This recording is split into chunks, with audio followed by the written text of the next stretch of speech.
Hello दोस्तों, आज हम पढ़ने वाले हैं भारतीय राष्ट्रीय कांग्रेस के बारे में। भारतीय राष्ट्रीय कांग्रेस एक इम्पॉर्टेंट टॉपिक है जिसे सभी एग्जाम में क्वेश्चन बनते हैं, फिर चाहे वो यूपीपी, यूपीएसआई, लेखपाल, जीडी कोई भी एग्जाम क्यों ना हो। भारतीय राष्ट्रीय कांग्रेस की स्थापना 28 दिसंबर 1885 ईस्वी को मुंबई के गोकुलदास तेजपाल संस्कृत महाविद्यालय में हुई थी। भारतीय राष्ट्रीय कांग्रेस की स्थापना एलन एक्टोवियन ह्यूम नामक एक व्यक्ति ने की थी। एलन एक्टोवियन ह्यूम को हम शॉर्ट में एओ ह्यूम भी कह सकते हैं। एओ ह्यूम एक पक्षी विज्ञानी भी थे और इन्हें भारत के पक्षी विज्ञान का पितामह भी कहा जाता है। भारत की आज़ादी के पहले से लेकर भारत की आज़ादी के बाद तक लगातार कांग्रेस के अधिवेशन होते रहे हैं, जिसमें एक निश्चित स्थान, एक अध्यक्ष हुआ करते थे।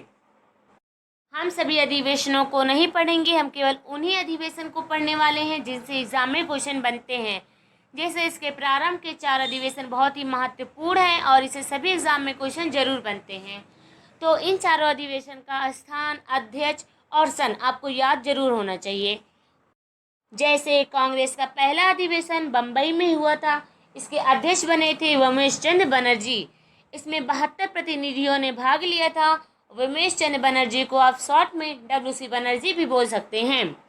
इसका दूसरा अधिवेशन 1886 ईस्वी को कलकत्ता में हुआ था और इसके अध्यक्ष बने थे दादा भाई नौरोजी।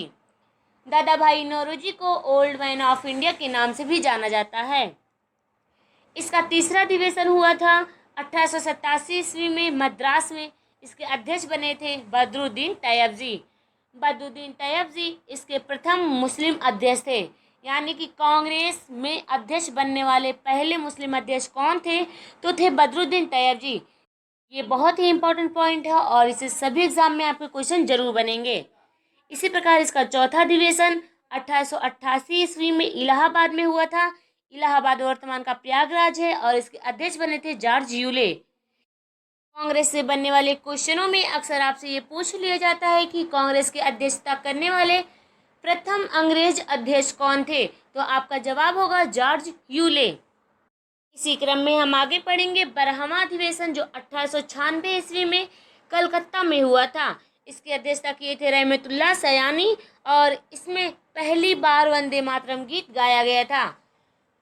बात करें वंदे मातरम गीत के रचयिता की, तो इसकी रचना किए हैं बंकिम चंद्र चटर्जी और इसको संविधान सभा द्वारा 24 जनवरी 1950 ईस्वी को संविधान की अंतिम बैठक में स्वीकार किया गया था, यानी कि अपनाया गया था।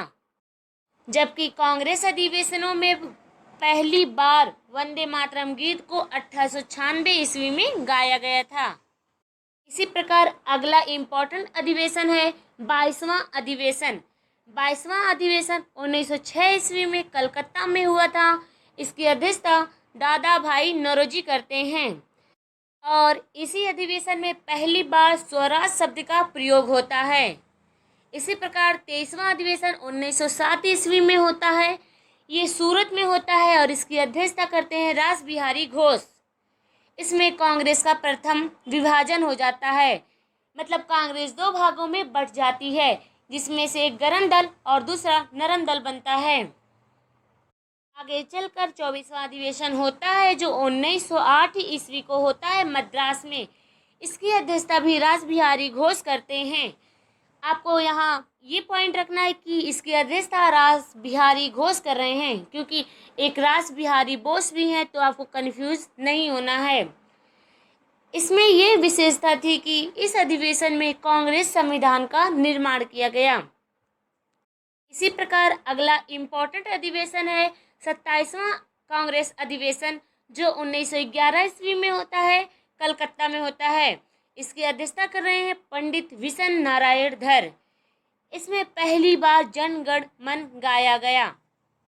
जन गण मन के लेखक रविन्द्रनाथ टैगोर हैं। रविन्द्रनाथ टैगोर नोबेल प्राइज पाने वाले भारत के प्रथम व्यक्ति हैं और इन्हीं के द्वारा रचित गीत अमार सोनार बांग्ला बांग्लादेश का राष्ट्रीय गीत भी है। इसी प्रकार 32वां अधिवेशन 1916 ईस्वी में लखनऊ में होता है और इसकी अध्यक्षता कर रहे हैं अंबिका चरण मजूमदार। इसमें कांग्रेस और मुस्लिम लीग के बीच समझौता हो जाता है।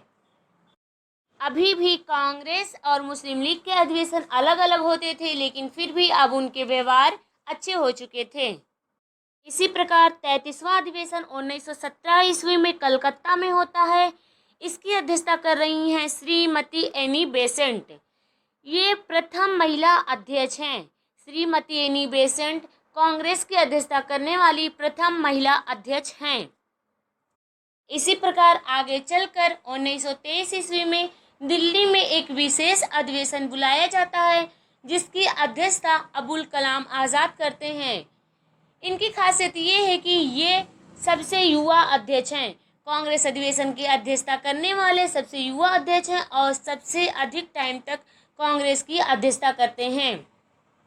अबुल कलाम आज़ाद एक प्रसिद्ध भारतीय मुस्लिम विद्वान थे। ये कवि, लेखक, पत्रकार और भारतीय स्वतंत्रता सेनानी भी थे। इसी प्रकार 40वां अधिवेशन 1924 ईस्वी में बेलगाम में होता है और इसकी अध्यक्षता महात्मा गांधी करते हैं। तो ये भी आपके लिए इम्पॉर्टेंट है, क्योंकि बार बार आपसे ये पूछा जाता है कि ऐसा कौन सा एकमात्र अधिवेशन है जिसकी अध्यक्षता महात्मा गांधी करते हैं। तो इसका जवाब होगा बेलगाम अधिवेशन 1924।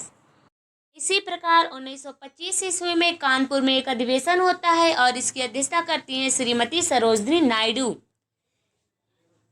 सरोजनी नायडू प्रथम भारतीय महिला अध्यक्ष हैं। जब कभी पूछे कि कांग्रेस की अध्यक्ष करने वाली प्रथम महिला, तो आपका आंसर होगा एनी बेसेंट, और जब पूछे भारतीय महिला अध्यक्ष तो हमारा आंसर होगा सरोजनी नायडू। इसी प्रकार 1926 ईस्वी में गुवाहाटी में एक अधिवेशन होता है। इसकी अध्यक्षता करते हैं एस श्रीनिवास आयगर। इसमें सदस्यों हेतु खादी वस्त्रों का अनिवार्य किया जाता है, यानी सभी सदस्य खादी वस्त्रों का प्रयोग करेंगे। और इसी प्रकार 1927 ईस्वी का कांग्रेस अधिवेशन मद्रास में होता है। इसकी अध्यक्षता डॉक्टर A.M. अंसारी करते हैं। इस अधिवेशन में पूर्ण स्वाधीनता की मांग की जाती है।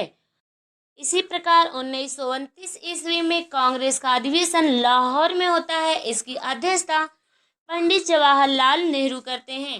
पंडित जवाहरलाल नेहरू पूर्ण स्वराज की मांग करते हैं। पंडित जवाहरलाल नेहरू हमारे देश के पहले प्रधानमंत्री हैं। इसी प्रकार 1931 ईस्वी का कांग्रेस अधिवेशन कराची में होता है। इसकी अध्यक्षता सरदार वल्लभ भाई पटेल करते हैं। इस अधिवेशन में सरदार वल्लभ भाई पटेल मौलिक अधिकारों की मांग करते हैं। इसी प्रकार 1937 ईस्वी में कांग्रेस का अधिवेशन फैजपुर में होता है और इसकी अध्यक्षता पंडित जवाहरलाल नेहरू करते हैं। ये एक ऐसा अधिवेशन है जो गांव में हुआ था। आगे चलकर 1946 ईस्वी में कांग्रेस का अधिवेशन होता है जो मेरठ में होता है और इसकी अध्यक्षता JB कृपलानी करते हैं। जबकि 1947 ईस्वी में दिल्ली में हुए विशेष अधिवेशन की अध्यक्षता डॉक्टर राजेंद्र प्रसाद करते हैं। जब पूछे आज़ादी के समय अध्यक्ष कौन थे, तो हमारा आंसर होगा JB कृपलानी। मात्र इस एक वीडियो से आप कांग्रेस अधिवेशनों से बनने वाले सभी क्वेश्चन को सॉल्व कर सकते हैं। तो वीडियो आपको कैसी लगी ये कमेंट करके हमें ज़रूर बताएं। वीडियो को लाइक, शेयर और हमारे चैनल को सब्सक्राइब करना ना भूलिए।